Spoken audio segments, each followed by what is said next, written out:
Jon Bon Jovi celebrated his successes as he looked back on his career, but also his failures, including the terrible performance he delivered the first time his parents went to see him play. The singer also reflected on what he regarded as his biggest mistake in an interview for the Big Issues Letter to My Younger Self series. The first talent show my parents came to see me play, I was so terrible they wanted to crawl under their seats with embarrassment, Bon Jovi said. But they saw my passion and my commitment. So when I was just 17 they let me play in bars till closing time and they always said, well, at least we knew where you were. Ellipsis. I could get home at 1 or 2 in the morning, and have to still be in school by 8 o'clock.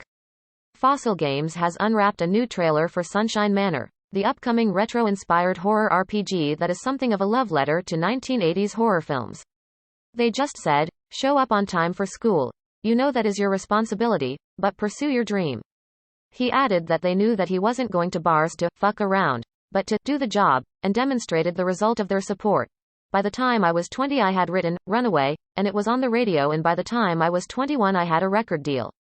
So there wasn't the need for my parents to have a sit-down with their 35-year-old son who was still playing in a bar in Santa Barbara saying, I'm gonna make it. Bon Jovi insisted that, here was no plan B for me ever, because of the attitude they helped instill. It also features a protagonist who to my eyes looks a bit like Velma from Scooby-Doo, but that's just me. Developer Paul Dolby highlighted some of the new attractions in the trailer, revealing the team has been busy adding a bunch of new content such as combat and bosses. As you can see from the trailer, there's a lot more to Sunshine Manor than your standard horror RPG. The team has added combat, multiple enemies, boss fights, puzzles and much more awaits you behind the doors of the mysterious Aitken Manor. Check out the trailer below. For those who are out of the loop, Sunshine Manor casts you as Ada, who finds herself trapped in the Aitken Manor after a spot of trick-or-treating. You soon find yourself battling against demons and solving puzzles using Ada's psychic powers, all the while stalked by the omnipresent Shadow Man.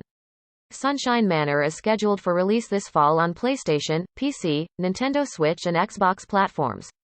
What I got from my parents was the ability to make the dream reality, he said. Then if you truly weren't any good at your craft, if you believed you were, you could work on it. As I got older I realized that was a great gift that I got from my folks. They truly believed in the John Kennedy mantra of going to the moon. Yeah, of course you can go to the moon.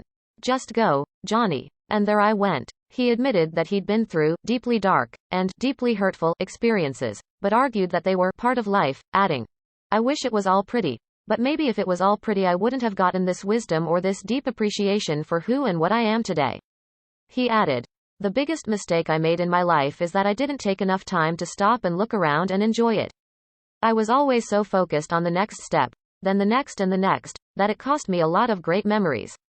And it caused a lot of sleepless nights that weren't warranted. It's my biggest regret. The one thing I would tell the younger self is, enjoy it more, relax. It's gonna have ups and downs but keep the faith. Bon Jovi albums ranked 15. What About Now, 2013.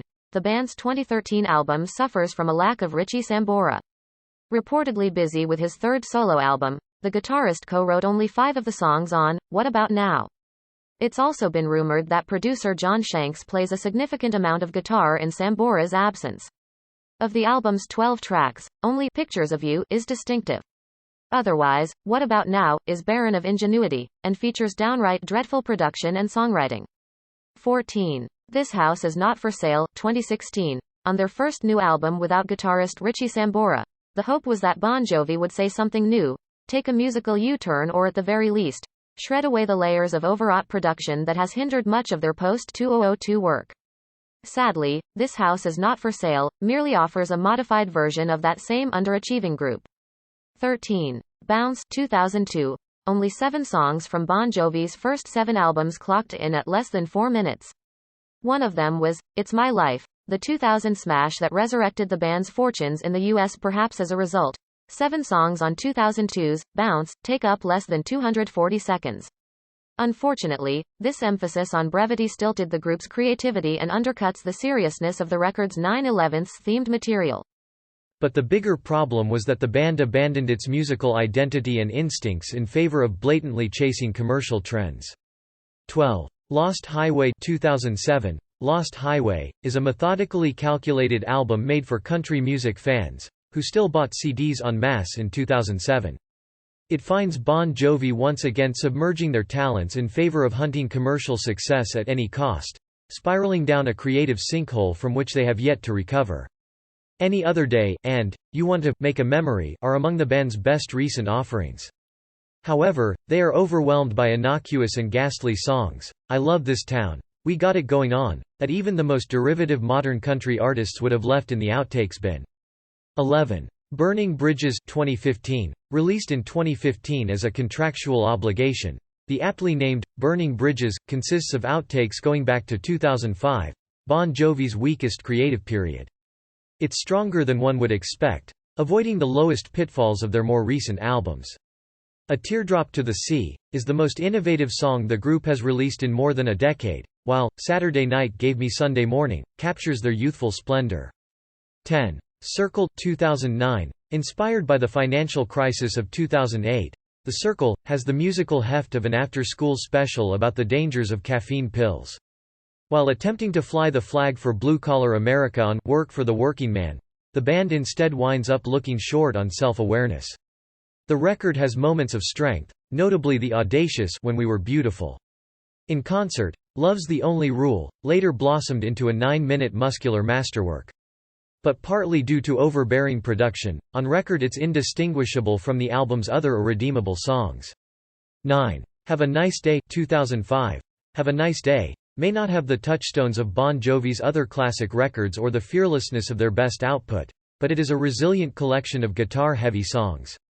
There's a raw splendidness to the title track, and the Beach Boys influenced Last Cigarette and I Am are retro-minded delights. 8. 7800 Fahrenheit, 1985. Written and recorded in less than 5 months, Bon Jovi's second album displays some frail songwriting and patchy production.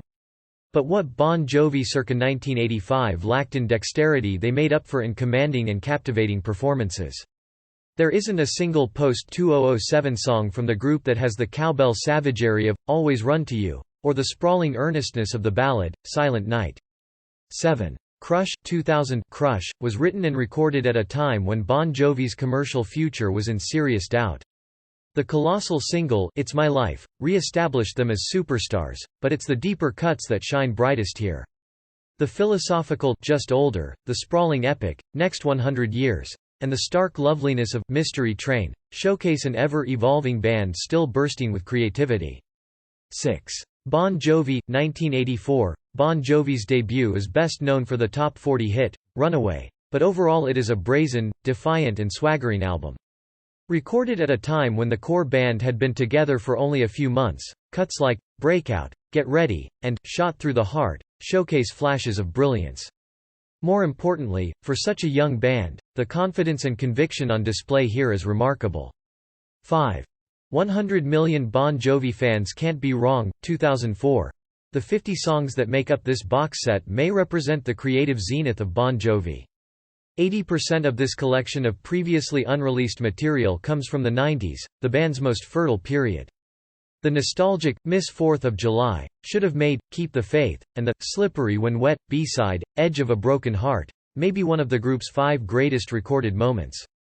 4. Keep the Faith, 1992.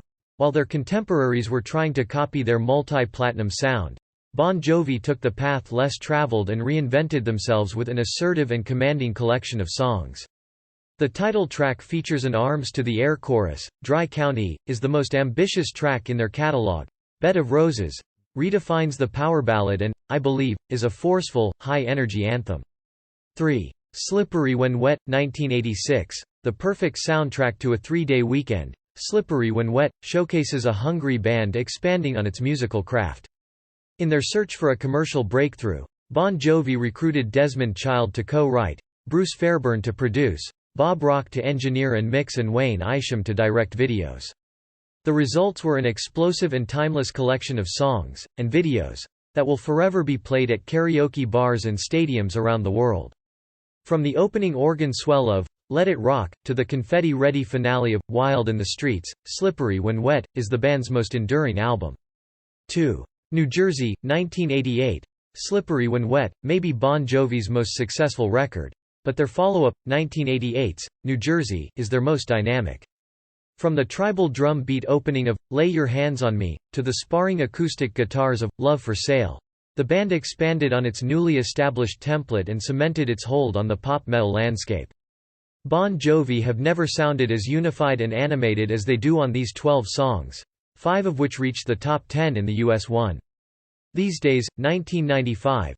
These Days stands in stark contrast to the rest of Bon Jovi's catalog. It is an organic, ambiguous and contemplative collection of songs whose characters are confronted with desperation from societal and domestic issues beyond their control. Several songs, Hey God, Something to Believe in, Lie to Me, and the title track, provide an intimacy that allow the listener to feel the pulse of the characters. If it was made by any other artist, These Days might have been acclaimed as one of the best albums of the 90s.